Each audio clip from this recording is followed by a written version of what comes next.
Mr. Terrence Murphy. Appreciate it, bro.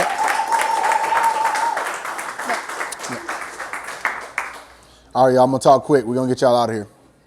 Can everybody see the screen? Everybody see the screen? Okay, cool.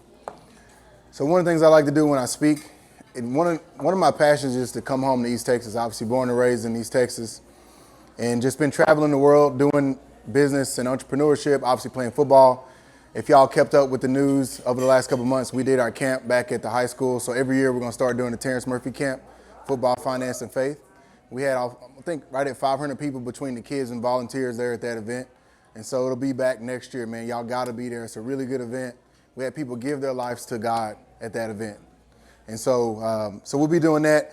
But you're going to start seeing me more. I'm going to start coming home more. I'm in College Station, about 2.5 hours away. But my vision is, why am I traveling the world bringing information to people and I'm not going home with it? So that's really the passion. That's the mindset.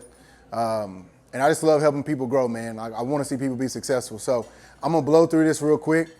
But it's something that I was actually in Nashville speaking at a big event, and everybody was talking about like all this other stuff. And I'm like, no one's breaking down the statistics. And that's where I'm hit on this today. So this presentation is the individual agent versus the tactical team. So has anybody heard of a mega team? Y'all saw mega teams at Keller Williams. There's like 50, 60 people on the team. Obviously, we know what an individual agent is, right? Has anybody heard of a tactical team? Okay, that's a new concept. So right immediately, you're going to walk out of here with something this is taking over the real estate sales industry. Like the tactical teams is the next wave. So let's go ahead. So Phil Jackson quote, obviously the head coach of the Bulls. This one's simple. The strength of the team is each individual member, and the strength of each member is the team. So if you really just blow past that quote, there's a lot of wisdom in this. And the key is the strength of each member is the team. Everybody can't be MJ. Everybody can't be Michael. Somebody's got to be Dennis Rodman. Somebody's got to be getting the rebounds, blocking out. Somebody's got to be Scottie Pippen. And so the tactical team is setting up a team that way, right? It's the same way if you give me 200 privates right out of high school, basic training, train them for 6 weeks and send them in the war, it's not going to look good. But you give me 7 to 10 Navy SEALs that are highly trained, we're going to win every time. And that's how you set up your team, and you can create leverage that way. So this is just a quick snippet. Y'all may not be able to see some of that, but we just copied it on there. I think a lot of times, I see a lot of people coaching and training and leading agents, and they were not successful agents. That bothers me. It's almost as if somebody's trying to teach me to be a receiver and they never caught a football. I'm not listening. But in the real estate industry, there's so many broker owners, coaches, and team leaders that don't know how to sell real estate. And they're coaching you guys, and they really don't know how to tell you how to be successful. It'd be no different than if at the beginning of the year we all get a New Year's resolution, and we want to lose weight, or get in shape, or run a marathon, and we get there, and the person we paid money didn't do it themselves, aren't in shape, doesn't know how to run a marathon, then why am I paying you? And that's the same with this industry. So obviously, just real quick, we started TM5. It was just an independent idea. We started on a napkin, and we scaled it to $1 billion in sales in 8 years. 8.5 years. Never been done by a real estate startup in Central Texas, probably in Texas all around, to be truthfully honest. And then as we were doing that, we just started expanding on these other opportunities. We now have 21 companies we're running that are real estate companies. And then we've won awards. I'm real big on growth. All I want to do is get better every day. Like, that's all I care about. So when people were like, oh man, you just made it to the NFL about the money. I only got paid to play football 1 year in my life. I got injured my rookie year. So that means for the first 22 years, I was playing football for my passion. And that's the same way I am about this. Like, I just want to see people getting better and growing every day. That's my ultimate goal. So we also got the podcast. If you haven't listened to it, check it out. It's Real Estate Entrepreneur with Terrence Murphy. Some really good nuggets on there. It's free content. Once again, my vision for starting that podcast was just to get content out there for you guys so you can have access to it. And then some of these other awards and things that we've done are cool, but not worth talking about right now. But if you want more information on that, check me out. But the one that's probably, relevant to you guys is the volume, $1 billion in volume. When you've seen 6,000 transactions, I've seen a lot of different scenarios, and I've coached hundreds of agents into multi-million-dollar producers for 9-10 years. So I know that game really well. So we can move on here, dog. So what's the why? The reason I'm here today is, first off, just to reconnect with my community. But secondly, I want you guys to realize the opportunity you have if you're a real estate professional. And I want you to understand what you may be saying no to, because if you're saying no to this opportunity, you really need to study the model. I'm telling you. So, my first year as an agent at Keller Williams, which is where everybody goes because they think you're going to get trained or whatever. I got frustrated after the first year. I did 7 transactions, and I knew there was more in me, and I just got frustrated and left. I was trying to figure out the code of success, but one of the things about this industry as you study it, and I've traveled. I used to meet with Gary Keller, the founder of Keller Williams. I was meeting with him once a week personally. The guy that started Compass, I was flying to New York meeting with him face to face, and I'm not saying that to sound cool. I could care less about that. I'm just telling you, I've met with the best real estate residential minds in the world, literally, face to face. One of the reasons why they wanted to meet with us is because they wanted us to fly their flag. They wanted us to take on their franchise. But it gave us an opportunity to talk. And one of the things about our industry is it's very fragmented. There are certain pieces you'll get to the puzzle, but if you don't have the other pieces, you can't complete the puzzle. So you're left trying to figure it out on your own, and then there's obviously statistics and burnout and all those things that happen. So this is what happens. 50% of agents, this is an NAR statistic, this isn't a Terrence Murphy statistic, 50% of real estate sales agents are out of the business by year 1. They don't even make it through 12 months. 50% of the agents who make it to year 2 are out of the business by year 2. So by the time you get to year 3, only 25% of real estate sales people make it to year 3. Well, why? Because you got to have a plan. You got to have time blocking, all those things that Sean was talking about. I was finna call him Raymond. We grew up calling him Raymond. I don't know where the Sean came from. But 25% of those agents who make it, they can't figure out that code of success. And the ones that do get burnt out. And so by year 5, anybody see that stat? 13% of agents make it to year 5. So to me, this is an epidemic that no one's talking about. 13% of agents make it. And I guarantee you, because I've talked to them, the broker owners, team leaders that make it to year 5, they're all pissed off, frustrated, mad, don't want to show buyers on Sundays. Like, they're just unhappy. But we just keep pushing forward. We just keep grinding. And it's like, but why? Right? So for me, we got to know that. So the real estate sales industry has not set us up. And I said sales. I didn't say investing, because we can talk about investing on another conversation. But the real estate sales industry is not set up for us to create financial freedom. It's a great way to get in and make cash. So hear me out. It's a great way to make cash flow. Cash flow is different than financial freedom. Because when you create financial freedom, that means you are detached from having to work, right? We can get good commissions, but then you're just chasing the next commission. So I want to talk about that today. So these are some agents' facts. So here are the sobering facts. One of the things is, y'all do know when we do our job, we get fired, right? Everybody know that? Raise your hand if you know that. Now, Philip's in here. He's in insurance. He has recurring revenue. Financial advisors has recurring revenue. When he goes and gets a sale, as long as he's managing it, they're just going to keep renewing their insurance every 3 to 6 months or whatever his term is. We don't have that. When we go do our job, take our picture of title, they just bought their house, they don't need you. You're fired. So how do we create that revenue? So here's some sobering facts on why 50% of the agents don't make it, 13% barely make it to year 5.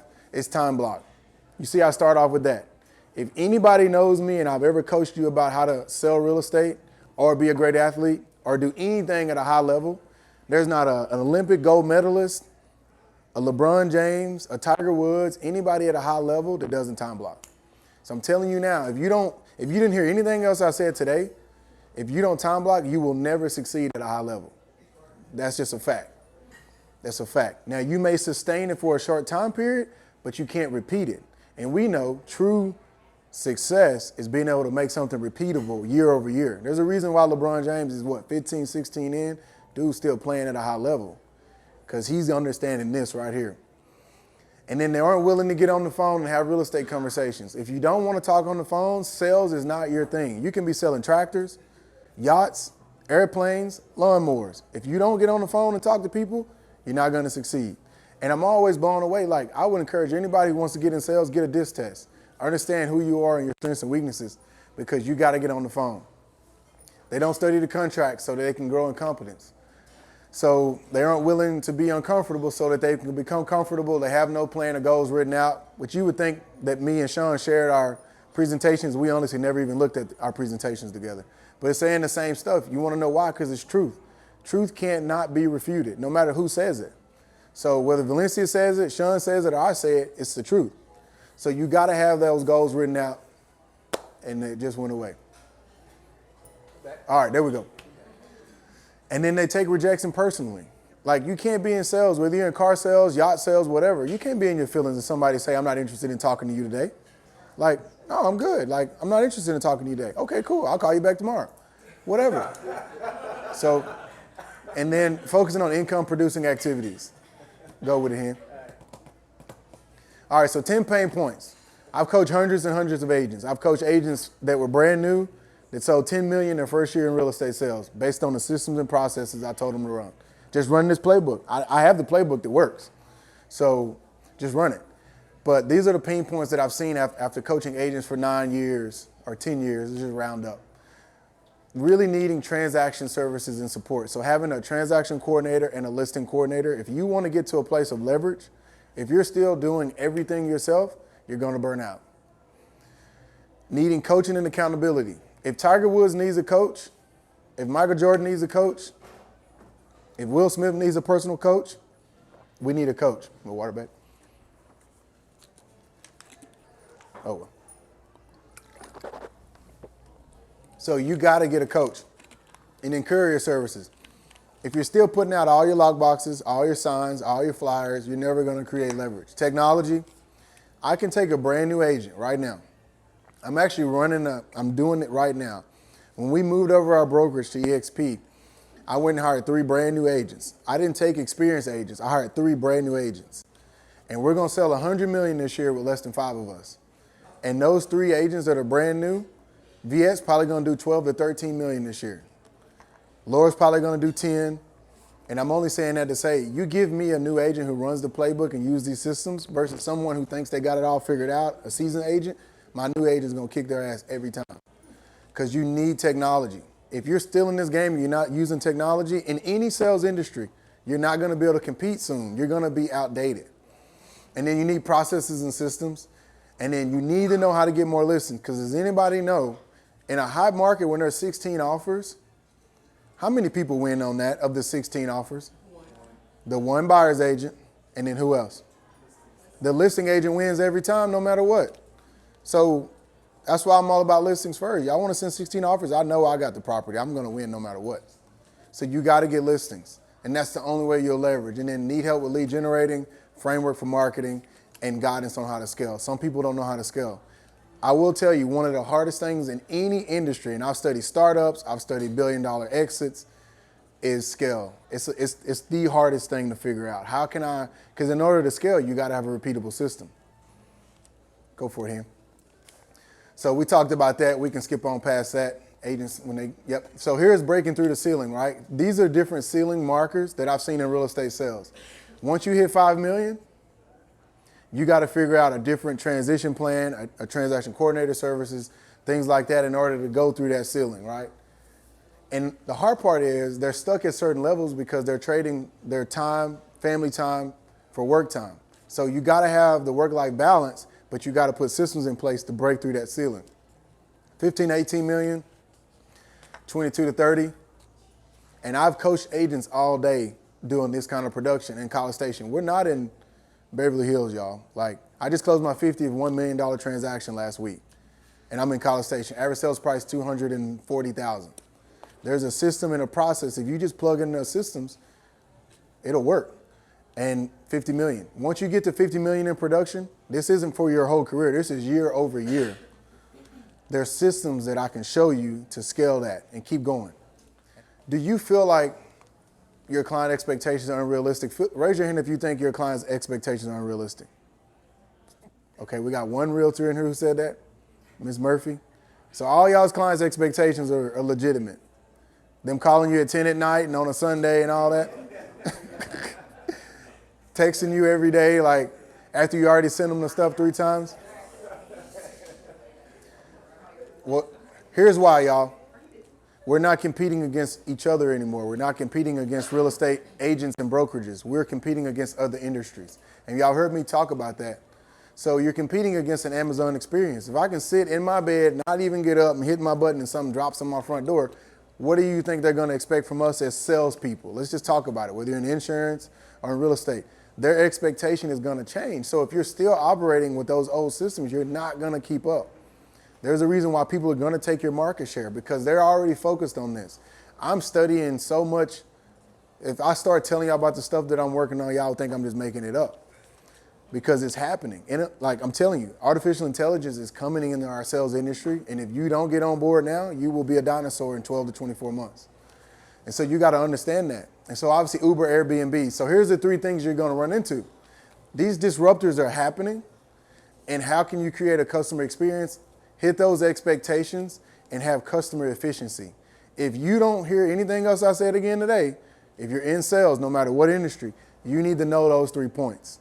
You need to understand, how do you as a person individually and your company can attack that?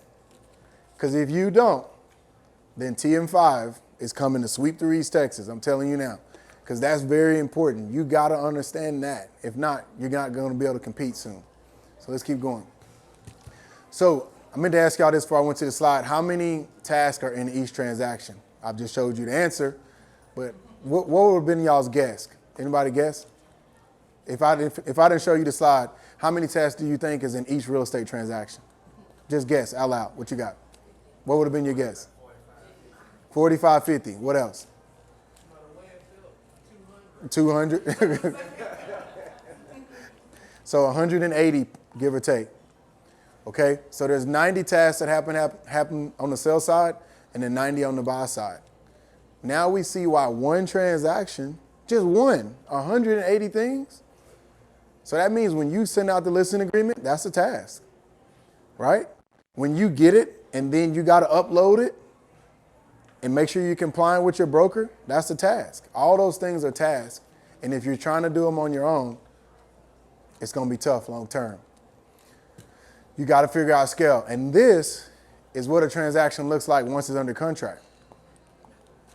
So if you take the buy side agent, sell side agent, e-signatures, contracts, emailed offer, send the title, send the mortgage, there's 16 hours per transaction in managing a transaction. And there's about 30 to 35 tasks that need to be done between 5 to 7 parties. So you're trying to figure out where your time is going.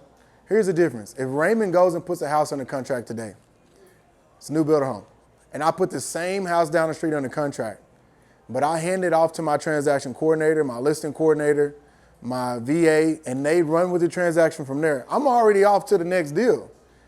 He's still meeting at the inspections.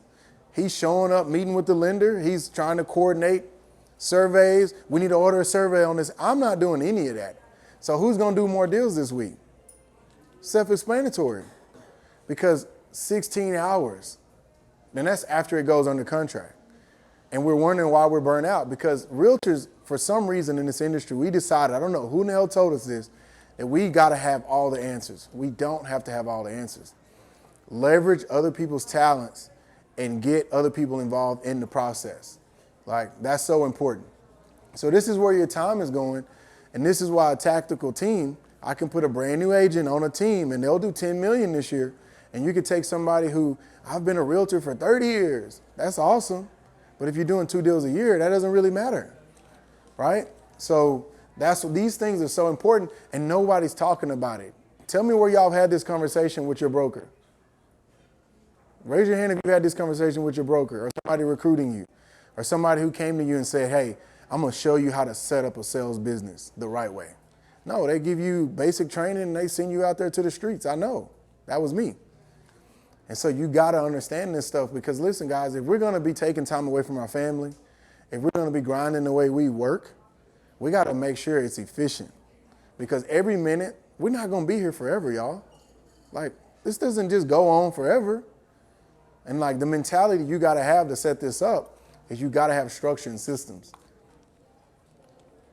So what can we learn from Starbucks? What's the number one thing, whether you're in New York, in LA, Austin, you're going to get a consistent what? Consistent what? Cup of coffee. Experience. You know, so no matter where you go, you're gonna get the same thing from that brand. And they know how to scale and grow. Like, they scale and grow. They're dropping 30 to 40 new Starbucks a month. Did y'all know that? A month. We have a building that they're in North Carolina. They're dropping 30 to 40, 50 a month. And no matter what, they're just doing it because they have systems that are repeatable. And you may say, well, I don't want to scale like that. I just want to do one deal a year. I don't know any agent who wants to be in this industry and do one transaction a year. And if so, we're two different people. Let's go to the next.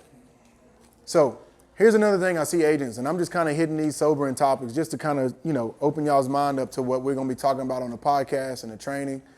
But the individual agent, there's two extreme agents. One is the lone wolf agent, who going back to 180 tasks, they're trying to do everything on their own. And they have those limiting beliefs. They're holding on to everything. And it's like, you got to believe big. Like, why did you get into this industry if you're not dreaming big? Like, one of the things is like, if you don't have goals, don't be in sales. I'm telling you. That's like being an athlete and not wanting to score a goal. Like, the whole reason why I'm playing basketball is to put it in the bucket, right? So my ultimate goal needs to be is what, and listen, there's levels to this. I'm not saying everybody needs to be $1 billion agent. But what I'm saying is, what is your goals? Whatever it is, write it down. And then you have the super agent. They have no limits. They believe they can do everything well. And that person even gets hurt because they don't want to let go of anything. And now those 180 tasks, they're micromanaging the transaction coordinator. They're micromanaging the compliance manager. They're micromanaging the marketing person. And they never get any leverage. And you'll see them year over year do a lot of production, but those are the most unhappy people in the industry. Beat up. And you want to know why? Because that was me. I wanted everything done at a 10 at all times. I wouldn't let go of anything. And then what happens for the individual agent? So once again, it's self-explanatory, guys.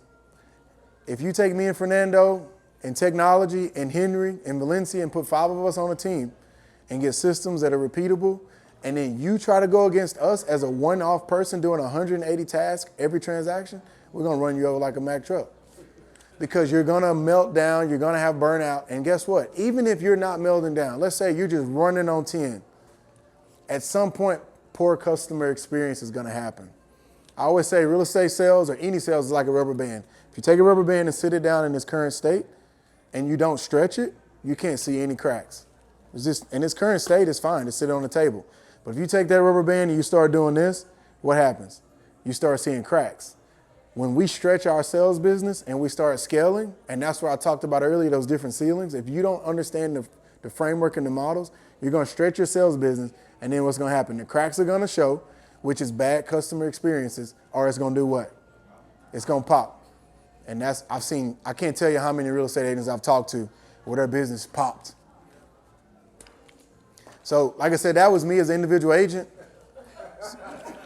That started off as a joke at the office.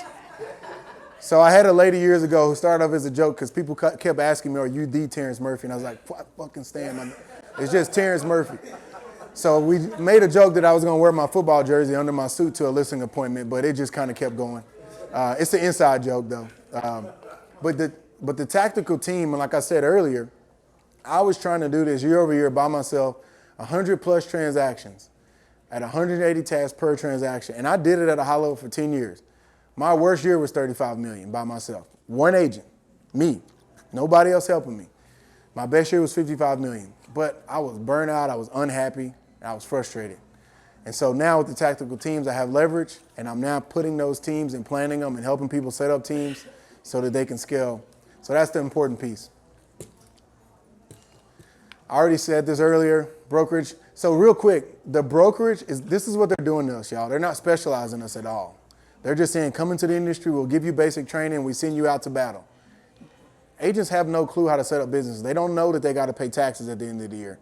They think they're taking home 100% of that commission. Like, you're a 1099, y'all. You got to set money back. Like, a lot of brokers aren't even talking about the basic fundamentals of setting up a business. And then they, once again, low accountability, fast training, good luck. Well, TM5, what we're focusing on is small teams, high accountability process, systems, and scale. Scale. Navy SEALs is what we want. Go for a handout. So I'm going to hit these real quick. How much time I got, babe? I got some time. 9 minutes. All right, I'm going to go quick, y'all. I'm finna get out here. So why being on the right team matters Earlier, remember I told you about these problems that you're going to run into as a real estate salesperson? So listing coordinators, you need them. If you're not using coordinators and you're doing 10 deals a year, it's time. And then you need a team leader giving you leadership and vision. If they don't have vision, they're not going to be able to compete. You will become a dinosaur if your broker is not a visionary. I'm telling you. If they're not already thinking about AI, if you even had that conversation with your broker, you're losing. And then runners, virtual assistants, CRMs, leads, you need a process roadmap. Anybody ever heard of breadcrumbs? It's a lot easier to pick up one breadcrumb and go to the next, right? If you know there's a pattern there. But if I'm just trying to figure it out on my own, it's tough. And it makes no sense. Why would you associate yourself with a company if they don't already have a roadmap for you to follow? And that was the question I had to ask myself when I was at Keller Williams. Like, why am I here figuring it out on my own? The whole reason I came here was to get help. So, and in listing presentations, if I asked y'all right now, if I passed around the mic and I said, all right, I got $1 million listing right here. Everybody's got 30 seconds to tell me a unique selling proposition. If you can't spit out that in 30 seconds, you need to practice. Because there's going to be times in your career, you got one moment to convert a lead or an opportunity. And that one listing can change the trajectory of your sales career. My first $1 million listing, when it sold, I picked up more $1 million listings. Had I lost that appointment, I never would have got the other $1 million listings that came after that. So it's so important. And then obviously proven lead gen tactics implemented for you. We have 35 lead generation tactics that I'm going to be rolling out to my team. Why do you need 35? Why do you need so many? You need to diversify. And then creative content, and then obviously leverage. So we're good there, handout. So here's the hard truth. Y'all heard me say this if you've been in Clubhouse. People become real estate agents for the freedom that the industry promises us. But it's that freedom of the industry that kills our careers. If you don't time block, if you don't have systems, if your broker, team leader, or coach isn't showing you that freedom that you thought you had as a 1099, you're going to have a lot of freedom because you're not going to have a lot of business. So you got to set up the system the right way, and that's the hard truth. So these are just pillars of a successful team. So no matter what industry you're in, you can be selling car sales, yacht sales, you need to know this. You got to have leadership and vision. You need to have a roadmap. You got to be able to get listings. You need to be doing lead generation. Lead generation produces what? New clients, new leads. If you don't have new clients and new leads, you're in the sales industry. Scalability, technology, database management. Y'all heard Sean say earlier, 87% of real estate agents and most salespeople don't follow up with their clients after the sale. So you get to be doing that. And then virtual assistants, TCLC services, creative content, pipeline for talent. So I'm talking fast because I know I'm running out of time. Go for it, bro. So if I could show you an exit strategy, a way to make sure that when you were ready to retire, would you consider it? Here's 7 income streams that I'm working on for everybody that's a part of our world. If they have their real estate license, I'm helping them all set up 7 income streams. If you don't have 7 income streams and you're in this industry, you need it. Trust me. So there's a quote that y'all may be seeing. It's a meme. It says, multiple income streams was a fad, but now you have to have it. With everything happening, you got to have multiple income streams. Your family is dependent on you to have that. So active income, I'll show you how to set that up. We've already talked about it. Referrals within the EXP network. Residual income. Anybody know what residual income means? It just happens when you what? Thank you. So that just means it happens when you sleep. Well, there's 5 ways that if you become a part of what we're doing, we can show you how to get residual income in stock in a $1 billion company when you just do what you're already doing, which is selling real estate. And then obviously grow a team. We've beat that in the ground. I can show you how to scale a team. Rev share is something else we could talk about, which is passive income is paid out on the 22nd of every month. And then investing in TM5 Equity Partners. If you kept up with me at all, y'all know I'm buying these apartment complexes, these commercial strip centers, things like that. You can invest. If you're a part of my world, I'm going to show you a deal. I'm going to say, hey, look, here's a $50 million apartment complex we're buying in Carrollton, 250 units. Do you want to be a limited investor? Yes, I want to invest. I'm not doing anything else with my money. Cool. I'm going to pay you a distribution. Every quarter, you're going to get a return on your money. Bet. And you have ownership. Cool. So that's what we're setting up now. For the last 16 years, me and my wife, we've done over 150 million of acquisitions and development, and we've never raised any money. But one of my clients and friends, he's a billionaire, and he challenged me. He said, dude, you're being selfish. You need to start bringing other people along. And I was like, well, hell, I thought I was being unselfish by not bothering people and asking them to raise money. But it's just a different mindset. I'm telling you, you got to put yourself in around people who are going to stretch you to be uncomfortable. And then be a certified mentor.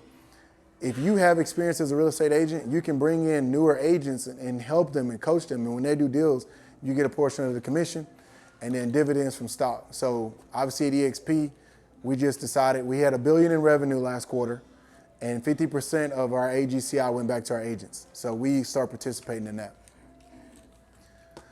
All right, this last slide. So this is for you. If you didn't hear anything else, this is my last couple slides.